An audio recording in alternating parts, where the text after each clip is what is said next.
وَلَقَدْ أَوْحَيْنَا إِلَى مُوسَىٰ أَنْ أَسْرِ بِعِبَادِي فَاضْرِبْ لَهُمْ طَرِيقًا فِي الْبَحْرِ يَبَسًا لَا تَخَافُ دَرَكًا وَلَا تَخْشَىٰ۔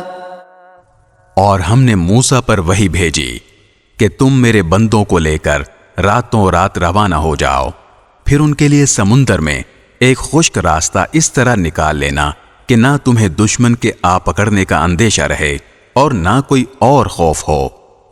فَأَتْبَعَهُمْ فِرْعَوْنُ بِجُنُودِهِ فَغَشِيَهُمْ مِنَ الْيَمِّ مَا غَشِيَهُمْ۔ چنانچہ فرعون نے اپنے لشکروں سمیت ان کا پیچھا کیا تو سمندر کی جس خوفناک چیز نے انہیں ڈھانپا وہ انہیں ڈھانپ کر ہی رہی۔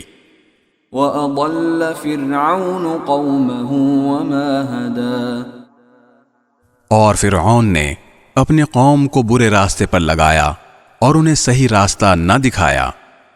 یا بنی اسرائیل قد انجیناکم من عدوکم وواعدناکم جانب الطور الایمن ونزلنا علیکم المن والسلوى۔ اے بنی اسرائیل، ہم نے تمہیں تمہارے دشمن سے نجات دی اور تم سے کوہ طور کے دائیں جانب آنے کا وعدہ ٹھہرایا اور تم پر من و سلوہ نازل کیا۔